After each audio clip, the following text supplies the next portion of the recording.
Hello বন্ধুরা, তো আজকে আমি চলে এসেছি তোমাদের সামনে। আজকে আমি তোমাদের একটা রেসিপি শেখাবো। রেসিপিটা খুবই সিম্পল, সবাই পারবে, দেখালে খুবই সহজ। তো চলো আমি তোমাদের দেখাতে চলেছি। দেখো আমি কি তৈরি করি। এই যে দেখো,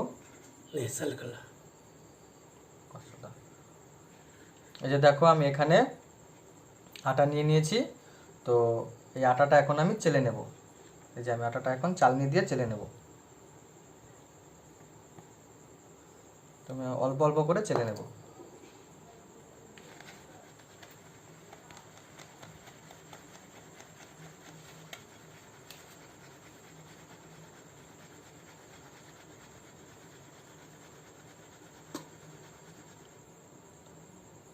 তো দেখো বন্ধু, আমি এই যে আটাগুলো সব এখন চেলে নিয়েছি। তো এই আটাগুলো এখন সব মাখবো না, আমি কিছু বেলার জন্য এই বাটিতে তুলে রাখবো, এই যে বাটিটাতে। তো আমি কিছু বেলার জন্য এই বাটিটাতে তুলে রাখবো। আর আমি এখানে আটা নেব প্রায় 200 থেকে 250 গ্রাম মতো, কারণ আমি বেশি রুটি বানাবো না, 5টা মতো রুটি বানাবো। তো আমি এ কটায় আটা নিলাম। এই যে দেখো, এই যে কটা, তাতে আমার 4টা থেকে 5টা রুটি হয়ে যায়। আর এখানে আমি নিয়ে নিচ্ছি স্বাদ মতো নুন।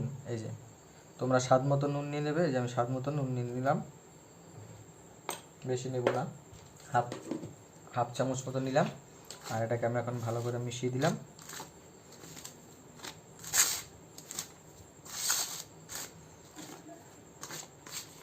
আমি যেভাবে রুটিটা বানাচ্ছি তোমরা এভাবে মেখে বানাবা, এটা খুব সফট হবে। আর সব থেকে ভালো হবে যদি হালকা উষ্ণ একটু গরম জল দিয়ে তোমরা মাখতে পারো। তো আমি এটাতে অল্প অল্প করে জল দিয়ে মেখে নেব, একবার অনেক জল দেব না। এই যে অল্প অল্প করে জল দিয়ে মেখে নিচ্ছি।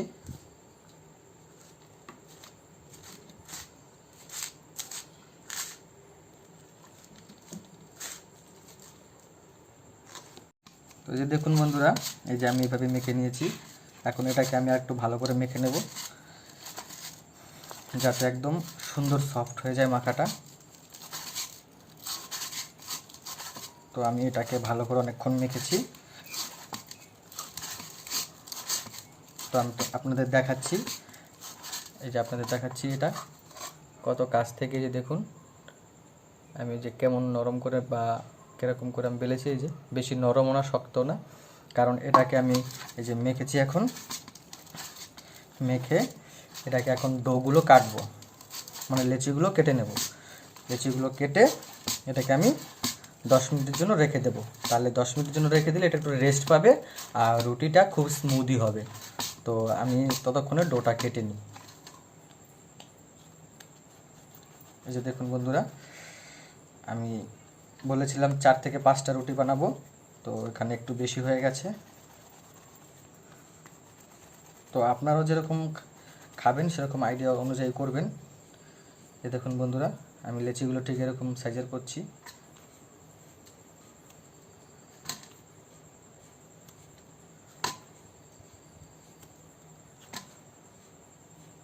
তো বেশি না বন্ধুরা, এই যে আমার 6টা লেচি হয়ে গেছে। বলেছিলাম 5টা করব, তো 6টা হয়েছে, কোনো ব্যাপার না। তো আপনারা এরকম সুন্দর করে লেচিটা কেটে নেবেন। আর এই যে লেচিটা কেটে আমি এটা এইভাবে, এবার এটা আমি 10 মিনিটের জন্য ঢাকা দিয়ে রাখবো।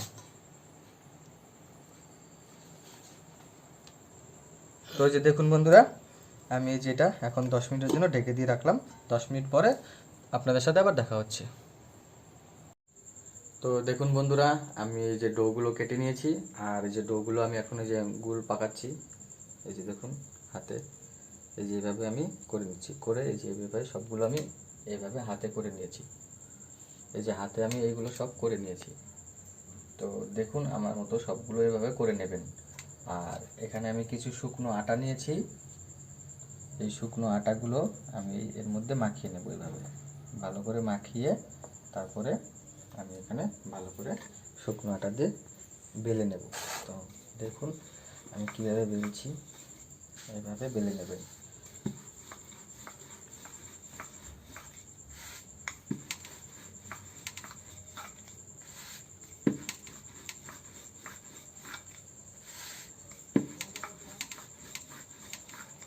তো এই রুটিটা একেবারে পাতলা করবেন না, মানে বেশি পাতলা করলে কি হবে, রুটিটা ফুলবে কম।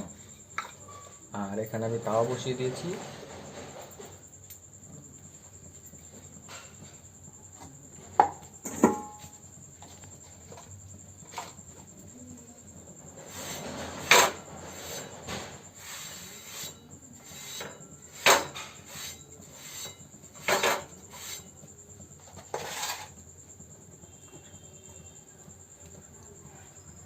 তো এই যে আমার রুটিটা এবার আমি তাওয়াতে দিয়ে দেবো।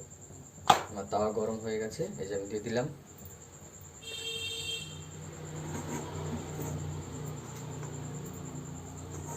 তো রুটিটা ফুলবে কি করে সেটা আপনাদের আমি বলে দিচ্ছি। মাত্র আমি তাওয়াতে দিলাম। তো আপনাদের প্রথম দেখতে হবে যে প্রথম যেই পাশটার নিচে রয়েছে সেই পাশটা হালকা একটু গরম হলেই তখন সেটাকে উল্টে দিতে হবে। তো সেটা আমি কি করে করছি সেটা দেখুন।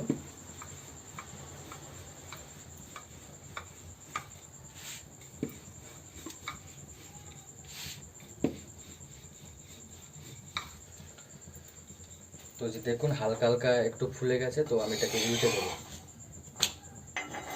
তো এই যে আমি উল্টে দিলাম। এই যে একটু ভালো করে দেখুন আপনারা, এই যে আমি রুটিটা একটু উল্টে দিয়েছি। তো এইবার যে পিঠটা নিচের দিকে দিলাম, মানে যেই পাশটা নিচের দিকে দিলাম সেই পাশটা একটু বেশি করে ভাজতে হবে। তো বন্ধুরা যে দেখুন আমি একটু ভালো করে বেশি করে ভেজে নিয়েছি নিচের পাশটা, এই যে ভালো করে। এবার আমি এটাকে উল্টে দেব। এই যে একটু হালকা লাল লাল করে ভেজে নিয়েছি। এবার আস্তে আস্তে চাপ দিলেই দেখুন রুটিটা ফুলে উঠবে। এই দেখুন হালকা হালকা চাপ দিচ্ছি, রুটিটা ফুলে উঠছে।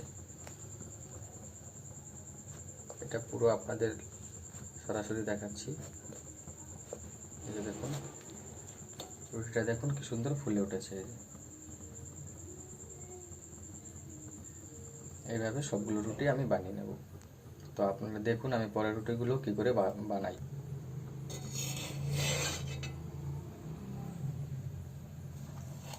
তো আমি রুটিটা এই জায়গায় রাখলাম। আর এই যে আমার পরের রুটিটাও বেলা হয়ে গেছে। এখন আমি এটা আবার সেই তাওয়াতে দিয়ে দেবো।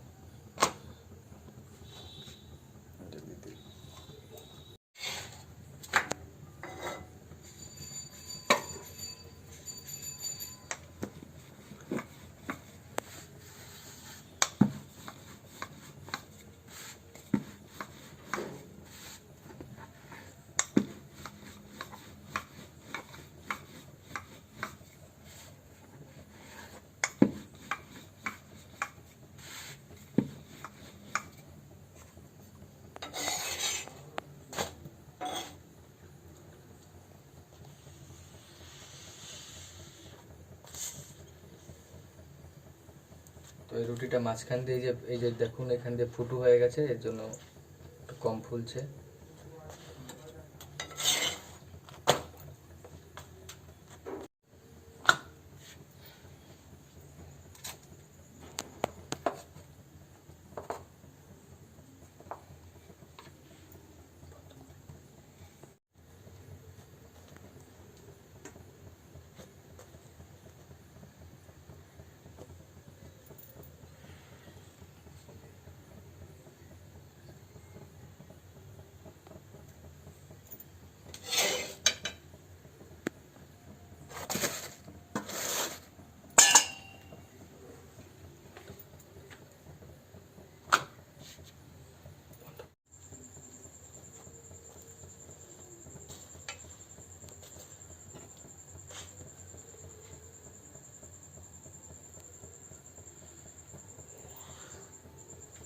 তো দেখুন বন্ধুরা কি সুন্দর রুটিগুলো ফুলছে।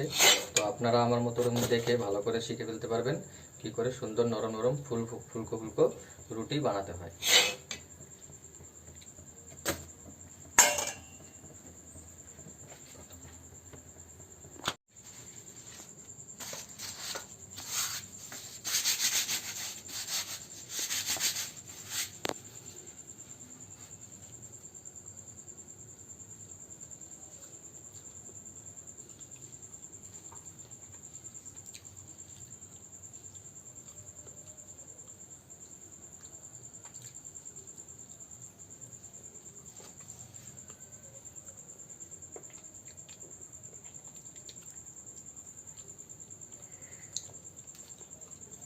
এই রুটিগুলো খুব নরম হয়েছে।